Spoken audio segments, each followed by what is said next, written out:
Good evening, good afternoon, and welcome to an exciting installment of Darkness in Dublin, Vampire Edition. This evening's scene is going to be set at Dublin International Airport as someone comes in order to, shall we say, pick up a new arrival. I tried to make a pun there and it didn't work. We're going to move on immediately and never speak of it again. So, Samuel, it is probably relatively early in the evening because the later you get in the evening, the less chance you will have of finding anyone of interest or importance as you enter into the neon fluorescent lights of the airport proper. The door itself will swing open and close, allowing you access. You contemplated this, and realistically, chances are probably better for you getting into one of the back areas through the main foyer as opposed to trying to sneak around through the sides, etc., wherein, let's face it, suspicious people are more than likely shot as opposed to talked to. Right, of course. So yeah, he'll go into the main foyer. Probably try and flag somebody down, like someone who clearly works there. I have a picture of it on my screen. Behold, main foyer. One of the individuals, one of the clear staff members or information desk workers, she's dressed in a green blazer, will walk up to say, "How's it going? Do you need some help, sir?" Yes, I was hoping to speak to a friend of mine that works here. He'll rattle off the name of his influence person. I don't think we ever came up with a name for him. I'm gonna call him Steve. No, we will call him Seamus O'Shaughnessy. Okay. I have spoken!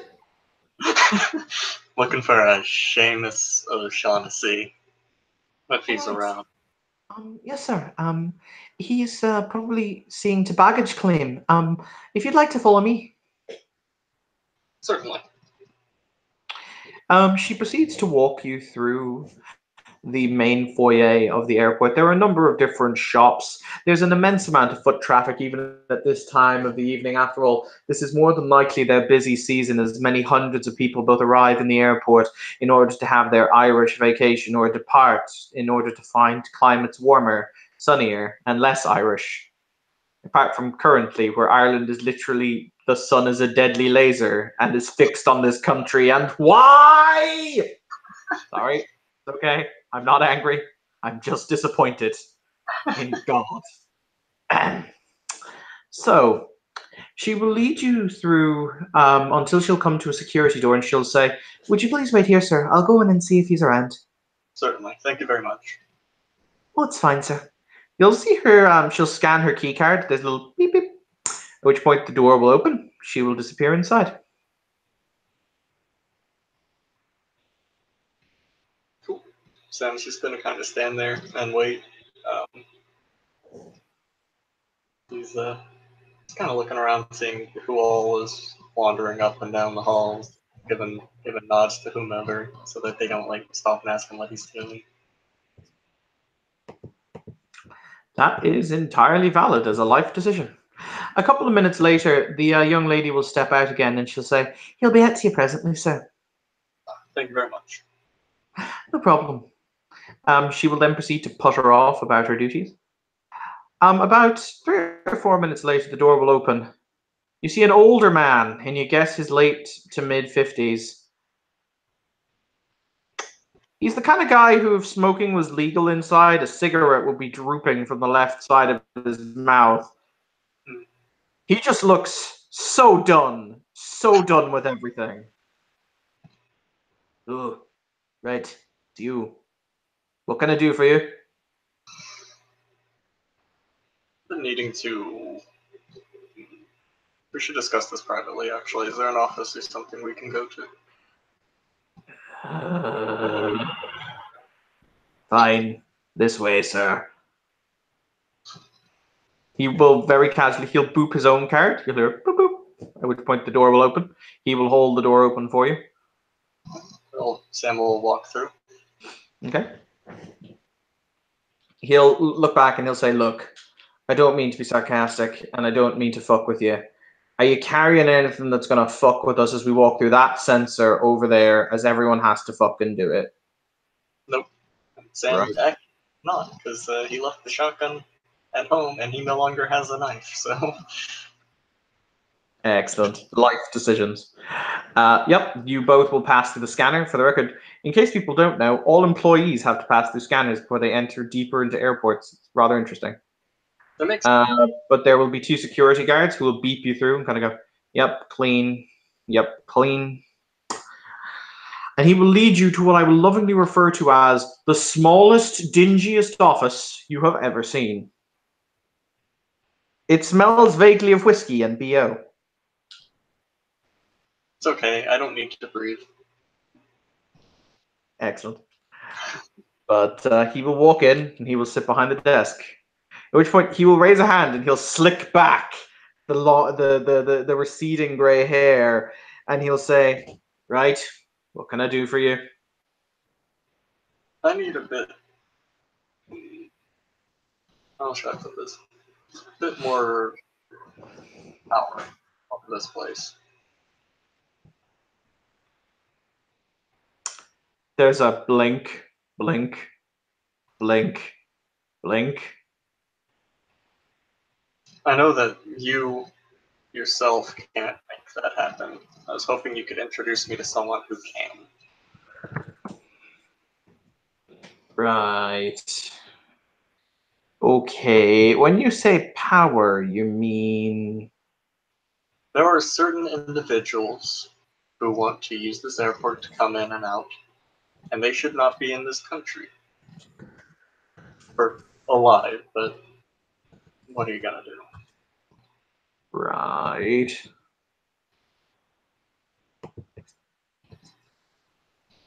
Oh, I see what you mean. Okay.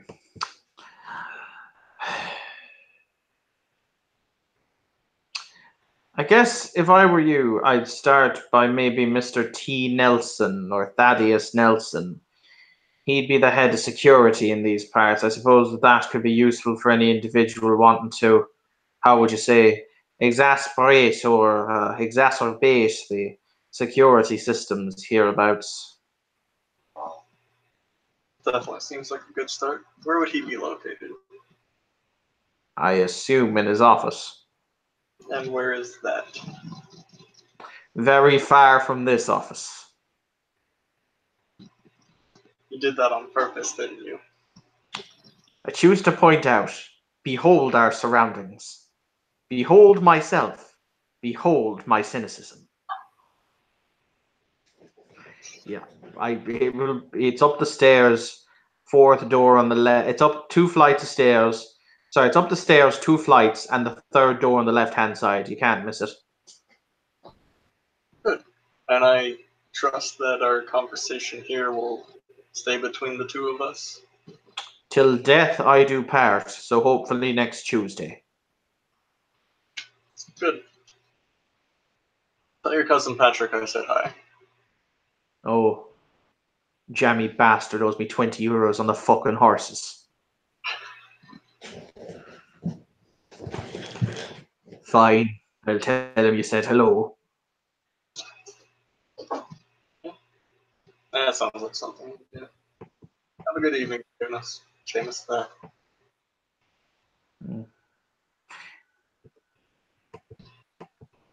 Cool. Are you heading up to the other office? Yes. Okay.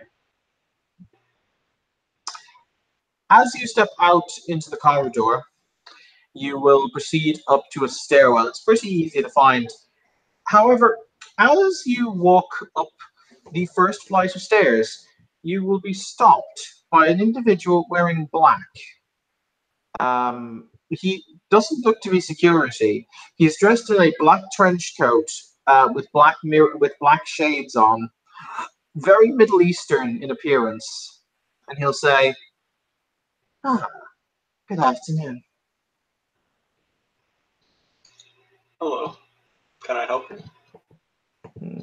Yes. I'm curious why it is you're here. I'm here to discuss an urgent security matter with the head of security. Tiger, would you like to make me a perception alertness check? Difficulty 7, please.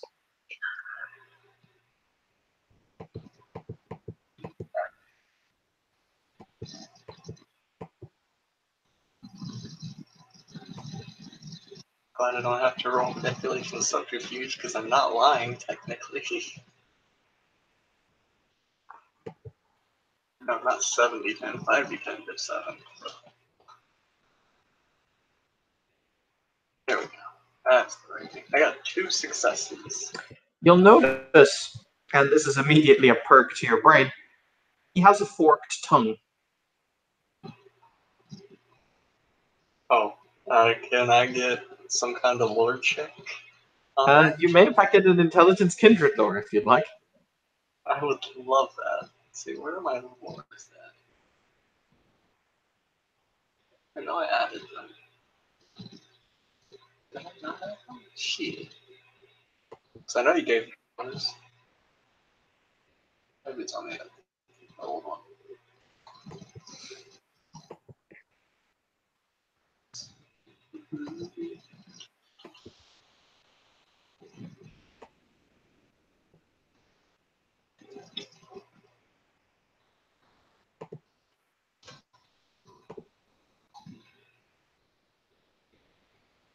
I think I only had 1 in kindred lore, but I know I had it. The standard is I usually give 2 kindred and 2 sabbat, so assume 2 kindred, 2 sabbat. Okay.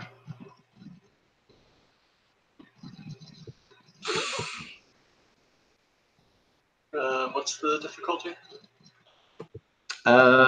Difficulty 6.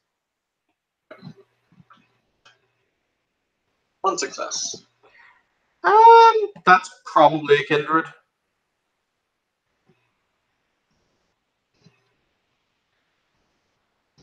Okay.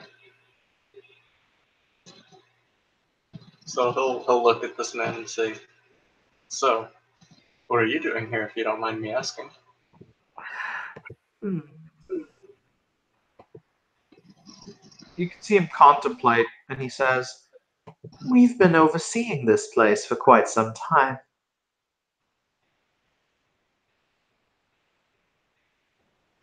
And who is we exactly?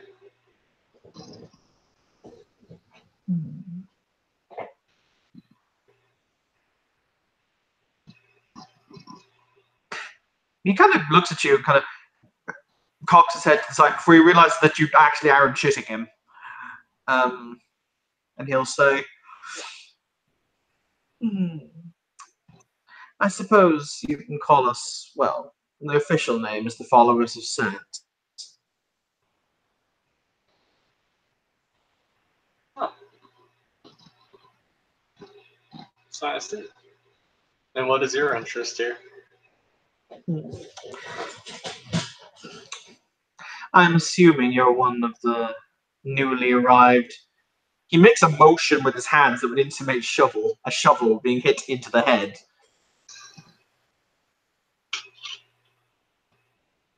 Perhaps. But that doesn't answer my question. We've been using this place in order to further our goals. This is why I'm interested in the fact, or rather, my superiors were interested in the fact that you suddenly appear.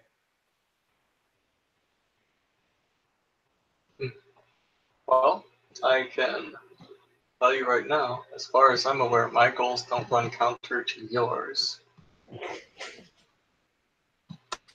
I'm willing to hear you out. You guys are independent of this whole mess, if I remember correctly. Ding, ding, ding. And I, quite frankly, don't give a shit about you. I care mostly about the ivory tower and not allowing them in, or more of them, and not allowing those who are already here out.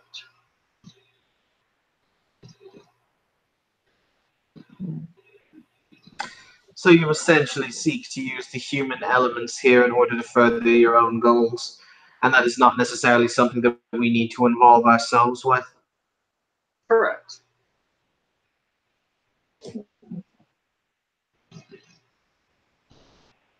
You'll see him scratch his chin, clearly thinking.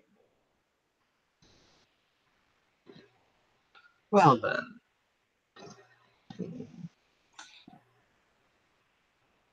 We have no great love for either side in this conflict. We are merely here in order to see to our own, as I say, goals that we have set ourselves. So, I'm sure that we can grant you your request that the humans will do as humans do. That's entirely up to you. As long as they do not interfere with our business here, then there's a shrug. I personally don't care. I very much doubt my masters will either. Until such time as either of us give reason to mess with each other, I feel safe in saying that we'll stay out of each other's ways.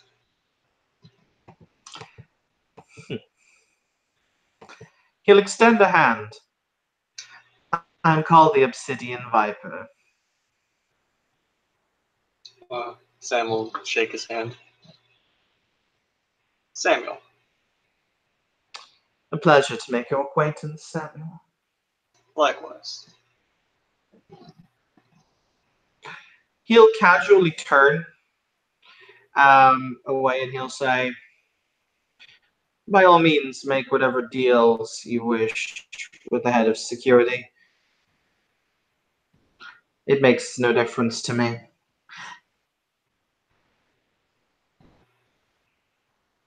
Very well. Have a pleasant evening. He will proceed to walk through another door through the stairwell that you walked up. So you are now free to proceed onwards if you'd like. And we'll go into. I'll knock on the guy's door first before just entering. Sam's reaction is, oh dear, I may have just found a viper's nest. What could possibly go wrong? What could possibly go right? I could walk out of this with Serpentis.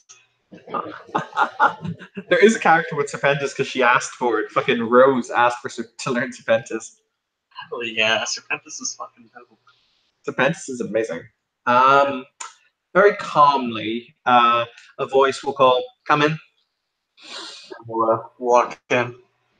What did you say this guy's name was again? I'm sorry. Nelson. Mr. Nelson. Are you Nelson? Yes. Sorry. I do beg your pardon. A man sitting behind a much nicer desk that this room does not smell vaguely of whiskey and body odor. He's sitting behind a much nicer, more modern desk with a computer on it. He's wearing rather fancy, you would assume, designer glasses, and is wearing a white shirt and a black tie with his jacket over the back of his chair. Yes, I am. And who are you, sir? My name's Sam. I wanted to speak to you about an urgent security matter. I see. What matter might this be? I've heard rumblings of don't think about it, phrase it, a terrorist organization. Call themselves the Ivory Tower or the Camarilla. For the record, I'm more than well affiliated with exactly what you are and exactly what it is you're going to talk to me about. Oh, good. He'll say. I don't have to. I can no, skip you will notice, by the way, he's also utterly refusing to make eye contact with you. That's a smart man. He'll say, look, I take it by the fact you're here that my keeper or handler has already spoken to you. Correct. So let's not mince words. Tell me what it is that you need. I want to keep members of the Camarilla out unless they're already here, in which case I don't want them to leave. Right. The issue is that your kind don't travel in the normal way. Generally speaking, from what I've been led to understand, you travel freight, which is somewhat disconcerting, but then again, I'm not exactly sure, how it is you function as an entity. But openly moving under passports, that's pretty easy, provided we know the names of the individuals in question. Moving through freight becomes more complicated because we'd actually have to scan and search all of the material in question. Generally speaking, we only do wide sweeps of it, re items that might be considered to be hazardous are checked. However, other items such as decorative or commemorative, etc., aren't. You following where I'm going? I understand. I tell you what, though, should you run into any something, any say coffins or tombs or the like being shipped in, or body-shaped boxes, roughly body-shaped boxes, I guess I should say, let me know. Uh, hmm,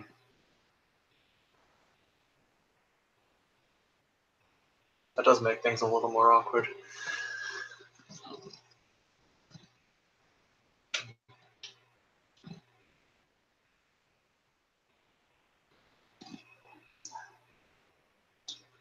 What could you do to make this more possible?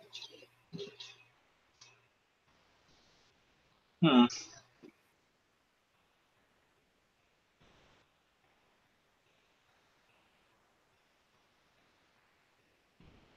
You'll see him lean back in his chair. Hmm.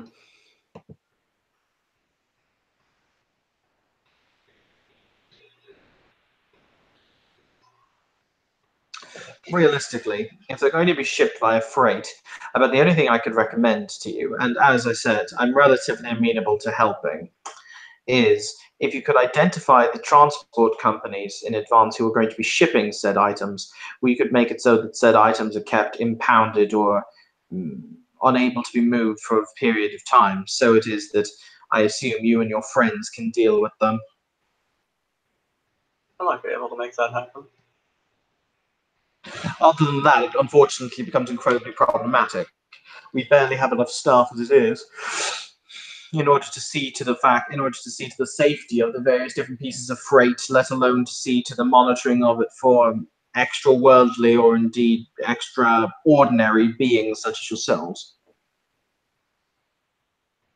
Hmm. And what if I could get you more staff?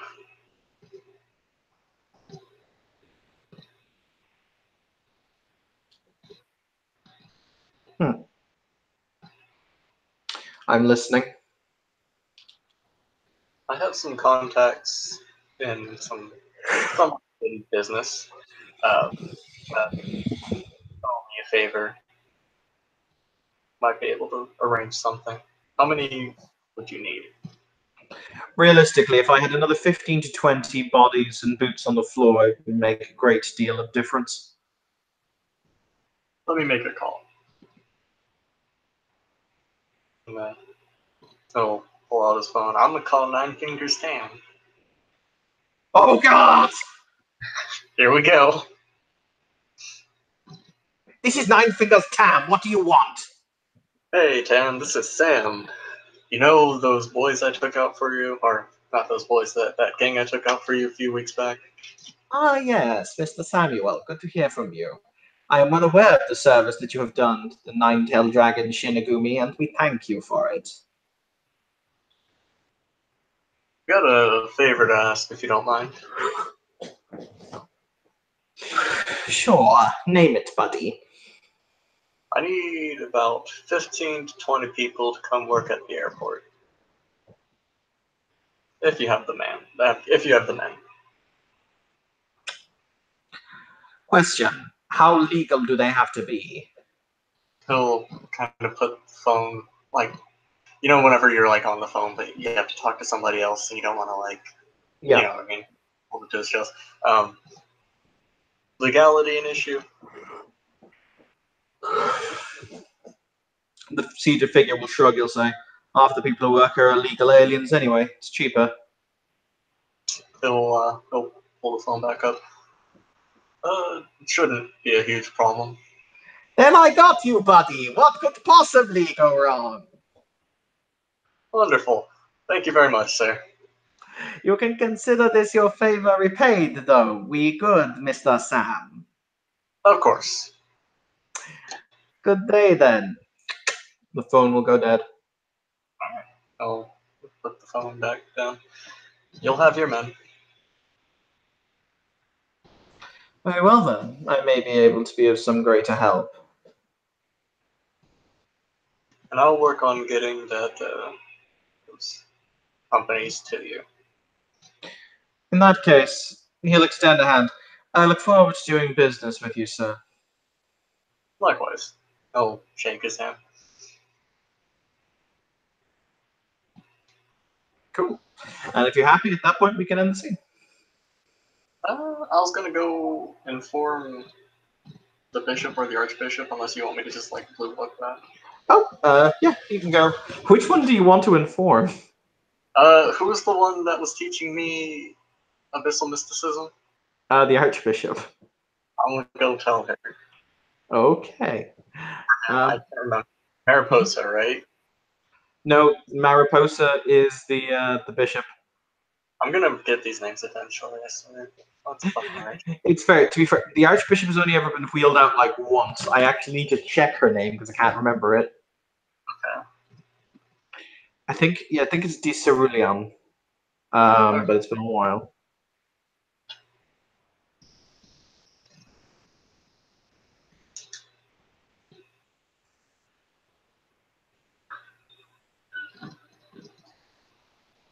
I have to like take notes or some shit on these names. So Bishop Mariposa, that's the Chiasid, right? That is the Chiasid, yeah.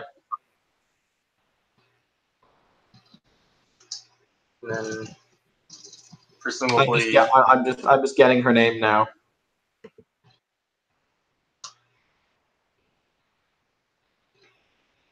I was gonna say presumably the Archbishop is Lasombra, given abyssal mysticism. Yes, she is the Sombra, indeed.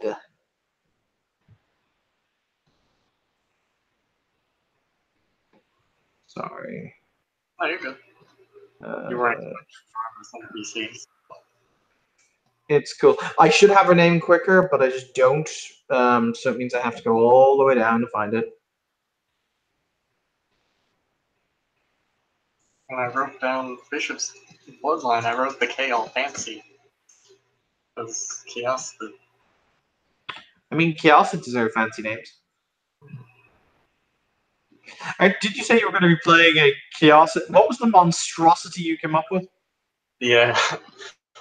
So you know in Dark Ages how the Chiasid, like, they get Mithraxaria and then 2 from their parent clan?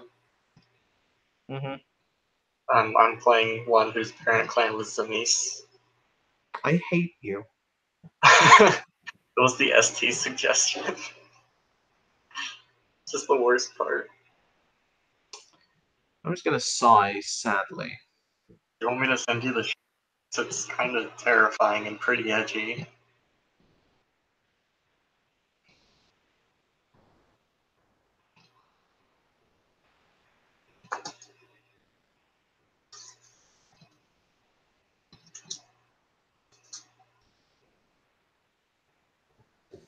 I'm nearly at her name. So close.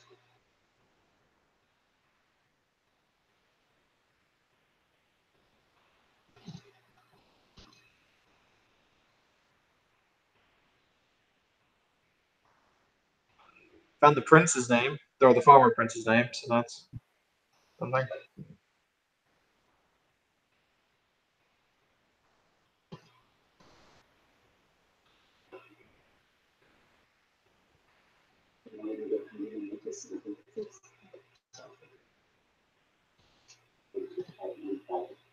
Oh, her first name was Cerulean. It is Archbishop Devachi. That was her name. She's also called, because I fucking love her nickname, because I came up with nicknames for all of them. Her fancy title is the Alabaster Rose of Night. That is pretty dope. I'll write that down.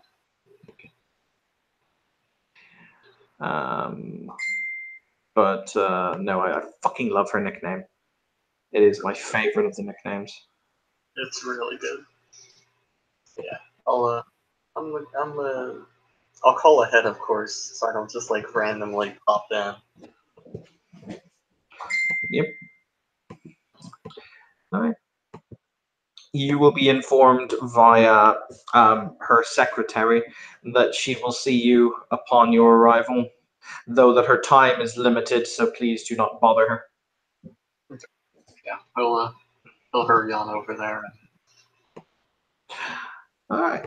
For the record, this means you will be allowed through the black door, aka that door at the end of the jail cell that leads down into the inner sanctums and private offices of the actual important and authoritarian. So, Oh, man. as you descend down into the inky blackness that's only been lit every 20 paces or so with torches, you will see the fact that there's a large ovular door. Bear in mind, you've actually been here before. This is where she taught you. So the large ovular door seems to be made of a black metal that has been pitted in places and is covered in odd symbols and sigils, odd pentagrams and words, literally festooning the outside of it. Many of them have been daubed crudely on in blood. You see tokens such as hands and feet have been nailed to the door, though they do not seem to decay, they do not smell of sweet rot, and yet they still hang there as grisly reminders of what happens when it is that Devachi, the Archbishop, is displeased. For the record, you know that one of her favorite punishments is to have the sorcerers enchant blades and saws so that their wounds will never heal, and have limbs removed from those who have displeased her. God damn. All right. Mm. Oh. As you enter, the room itself is actually, you were surprised. It is always kept surprisingly well lit. However, the lights are placed in such a way to cast very long shadows that seem to dominate the walls. All of the books, there are bookshelves, but all of the bookshelves are pointed in a way so that the shadows all filter down, creating a spiraling cascade effect on the wall.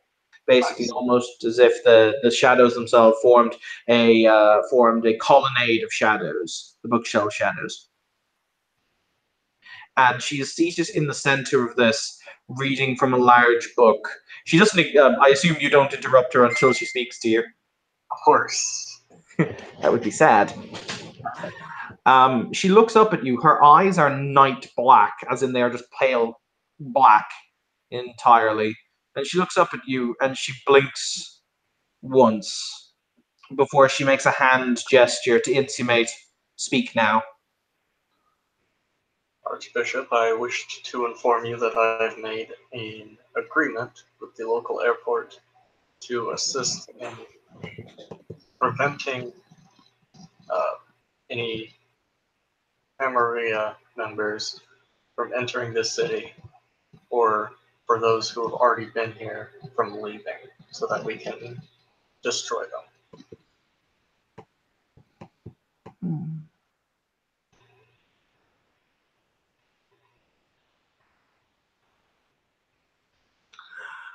Ah, yes. Considering that the Camarilla have half of my city, it may be useful to keep what resources we have and make it so that they are unable to bring more of theirs in. You have thought well, Samuel. Thank you, Archbishop. She steeples her fingers as she leans back in her chair, and she'll say, "They were not misplaced when they decided, or you were. I did not misplace my faith when I took you to be a pupil. I sense that there is much for you as yet to do. However, we shall see what the machinations of time have for us in store." Of course, Arch. Is there anything in specific that you need me to do?